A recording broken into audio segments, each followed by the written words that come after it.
Hello, everyone. I hope all is well with you. I'm your host, Jocelyn, and welcome to What in the Black History.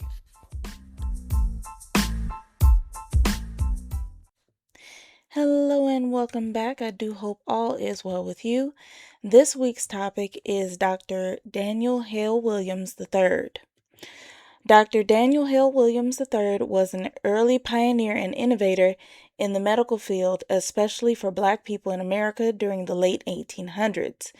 He was born January 18th of 1856. I did have one source that said it was 1858. In Hollidaysburg, Pennsylvania, to Sarah Price Williams and Daniel Hale Williams II. The Williams family did well until his father died of consumption. Williams's mother alone could not provide for the family unit. As a result, the Williams children were separated. At age 10 or 11 years old, Daniel was sent to live in Baltimore, Maryland, with family and friends. He became a shoemaker's apprentice but disliked the work. For the next 6 years, he worked at a variety of odd jobs on lake boats and in barbershops like his father to make ends meet.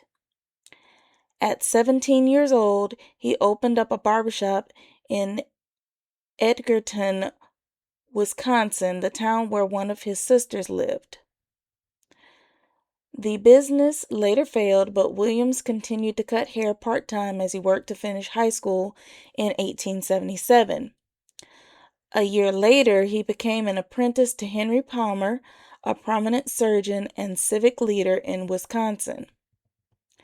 In 1880, after 2 years with Palmer, he was accepted into a college for medical studies. Williams graduated from Chicago Medical College, what is now known as the Northwestern University Medical School, in 1883, during a time in America when Black doctors were not allowed to work in private hospitals. Truth be told, Black residents weren't welcome as patients either.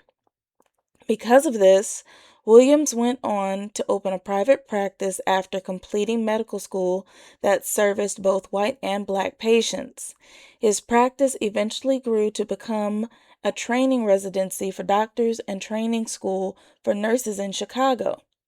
In 1891, Dr. Williams founded Provident Hospital, located in Chicago, Illinois, to make access to health care available for African American residents, but the hospital was open to all, regardless of their race, making it the first non-segregated hospital in the United States. Dr. Daniel Hale Williams's accomplishments do not end there. In 1893, Dr. Williams performed the nation's first documented successful pericardium surgery, commonly known as open heart surgery. Williams completed the procedure without the benefit of x-rays, penicillin or blood transfusion, surgical prep work, or tools of modern surgery.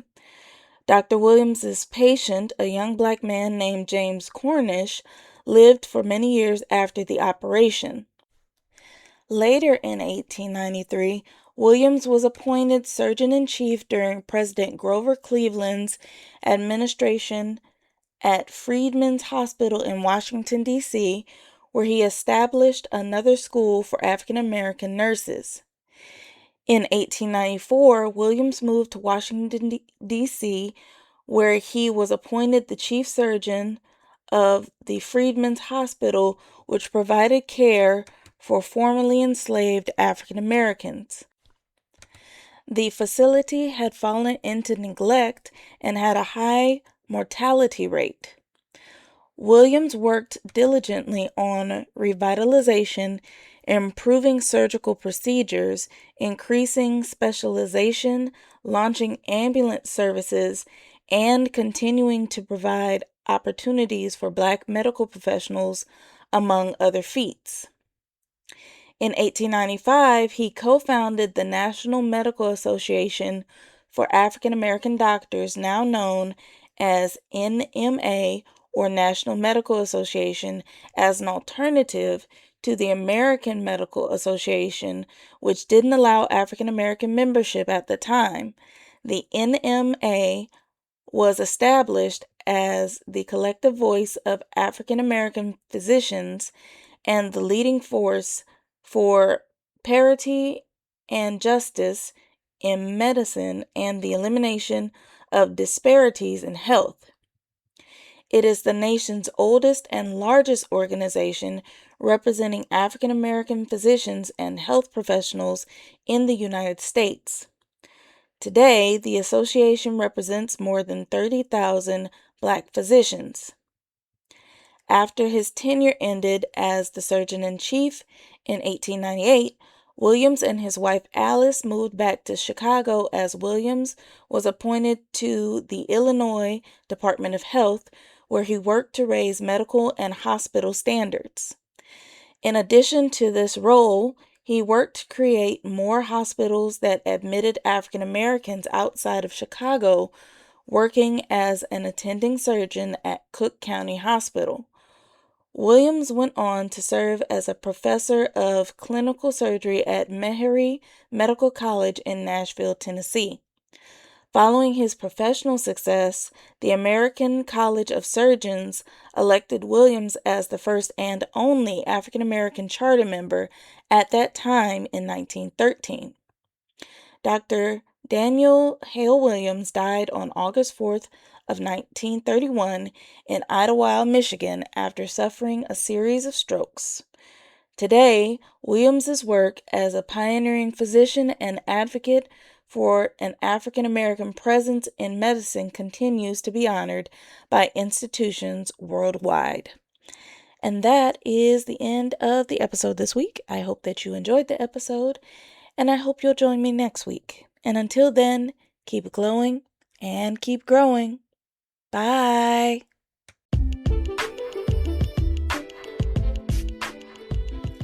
Thank you for joining me today on What in the Black History.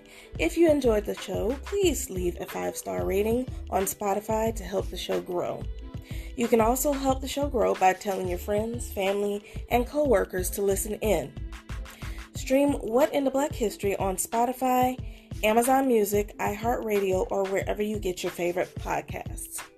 And if you have any suggestions on little-known Black history facts that you think that I should do, email me at whatintheblackhistory@gmail.com. Bye.